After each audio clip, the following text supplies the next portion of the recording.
Hello, it's Mike Rasmussen, CPA Straight Talk for Small Business. Hope you're having a great day. It is Thursday, September 3rd. That's what we got here. And I want to show you a tool. And if you're listening along in, you're eventually going to have to go check it out for yourself. But I have been asked by many small businesses to where can I go ask a ton of questions on the Internal Revenue Service site. And gosh, various different things on, is something taxable? What do I need to file? Without actually spending $1 per hour and contacting my CPA or my advisor, or just something. One of my employees asked me a question. Can I first, instead of Googling, can I actually go and find something? Where can I go? Is there just a tool that I can go look at that walks me through, everything that any question that I could go ask? And so that's exactly what I did. Is I went to the IRS site, and I'm going to help you go there right now. I'm going to show you where I went. This will be real quick, and then we'll actually type in a few things. So here it is, irs.gov/help ITA. Well, here it is, called the Interactive Tax Assistant. So I believe this was exactly what I have sent off to many small business owners, that they can go, instead of Googling, really go here first to see if I can get some information. So here's how it works. Do I need to file a tax return? So you can either type in, or here's most popular topics, or here we go, topics by category, filer and requirement. Do I need to file a return? So you sit here, do I need to file a return? And so the way this actually works, I'm going to walk you through. The interview will help you determine if you need to require and file a federal tax return.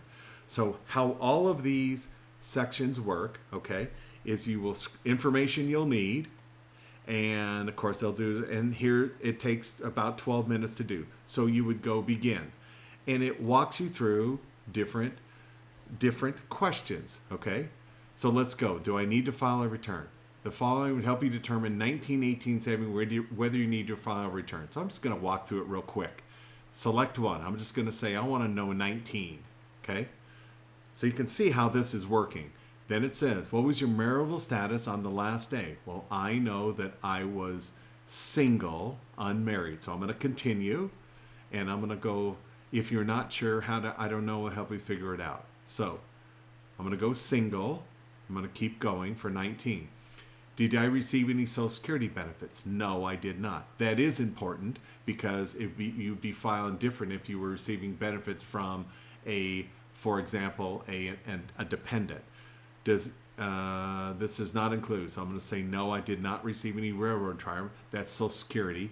Did you provide more than half of your own support? The answer would be yes, because we're looking, why this is asking, do you need to file a return, is do you support test?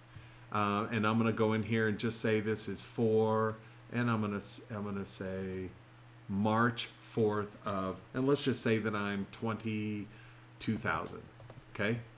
So that at least puts me, I'm over 18 years old. Was your gross income, and if zero, enter zero. You must include. So I'm going to say that I made 50,000, okay? And that was my gross income they're asking for. And answers to your file. So you are required to file a tax return for 19. Your return's gross is equal to or exceeds 12,200. That's because of that's the combined allowance, the standard deduction. File your return electronically. So then what it does, so there was my answer. Based on those questions, I'm required to file. So then the next is, not only can you save this, but it just automatically takes you down to all of the other questions. So here is one. I want to talk about, do I actually have income subject to self-employment tax? Here's the information I'll need, and then I'm going to go in and begin. Okay. So I think you're seeing how, do I have income subject to self-employment tax? Now, again, it's going to ask me, what year, and I'm going to pick 19. Now, I did get a $300. Were you registered domestic partnership on the last day and living I was not in a partnership. No. Okay. And again, these questions I understand, but they're helping you go through this, and at least this would start the process for you to look and see, do I have any of these? So, what was your source of self-employment income? This includes, so sole proprietor, independent contractor. You must answer yes. I was an independent contractor and received $1,000, I'm just guessing right now, for playing in a band. Okay, so I'm going to say yes. Statutory employee, I'm going to say that's real estate. That's no. Now, some of these questions this is where you actually would need to talk to someone like me or your tax preparer, but really you can go through and, if worst case, guess. Minister, no. Christian, member, religious order. Church employee, farmer, no. Fishing crew member, no. State and government employee, retired insurance agent. Termination payment for self-employed, no. Newspaper carrier, these are all foreign government. Is it a hobby? No. Notary public, no. Home health care only for a family member, that's important, no. And other, no. So I'm going to go continue here.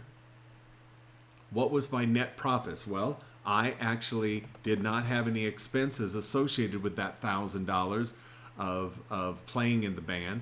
Do you have any wages from other sources? I'm going to say no. This is the only one that I have. You have income subject to self-employment tax. Your net self-employment earnings are $400 or more. So I must report these, and here it tells you how to report it, optional methods, and where you actually put it on the return. Okay? Then it just opens up and goes into the next questions that you might have. So you can also, at the top of this Interactive Tax Assistant, you can jump over here, start over, and it will take you can end the session, and it will take you back to the front. I'm going to start over here, okay? Or actually go to the home is how it works. Okay, then I can search. I can actually search for, oh my gosh, let's just say I want to search for farm income, okay? And there were no results there, okay?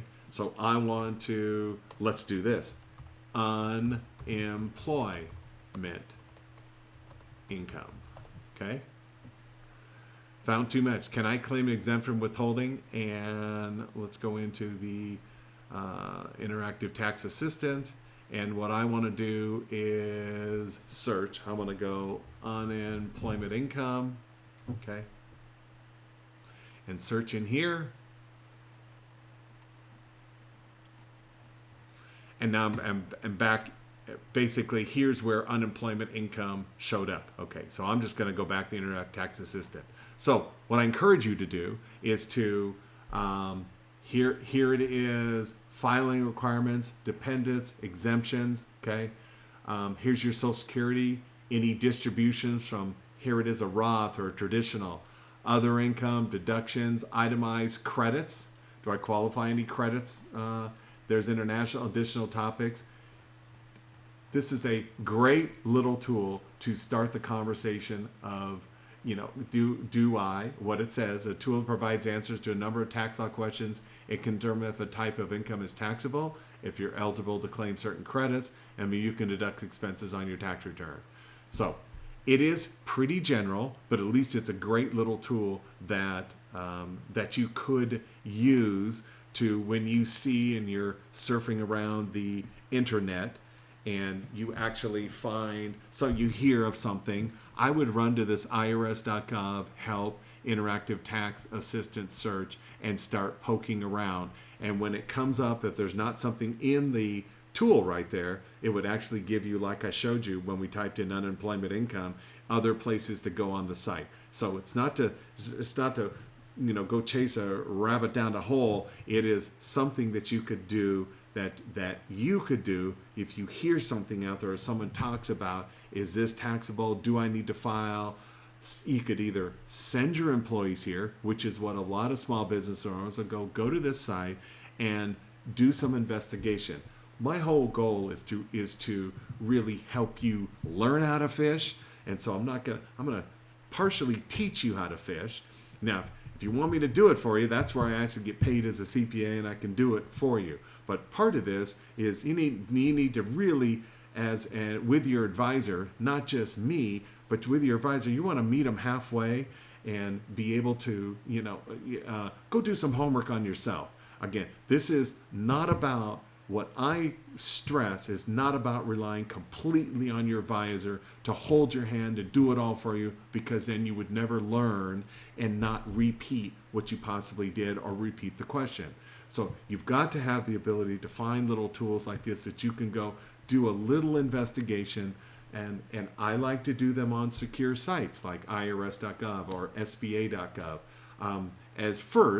as opposed to going to Google and just the internet.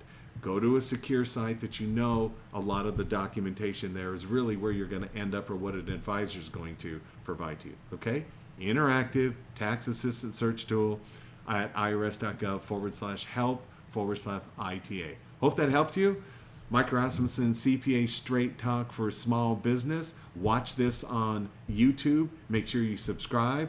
You're watching this on Facebook. Please hit the like. That helps me. Helps the analytics so that it can be, when you're searching the internet, I would actually come up. And if you have a question, go to www.HiTechCPA, send me a question. And this tool was out of a question that I got from my clients. They wanted to know, where do you go get where's a quick way that I can go without me calling and bothering you and paying your hourly rate, that I could get some information. So which is exactly what I'm showing you today.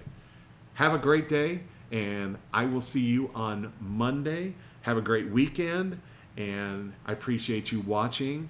And I hope that you send me a great question that I could start digging up over the weekend. Take care.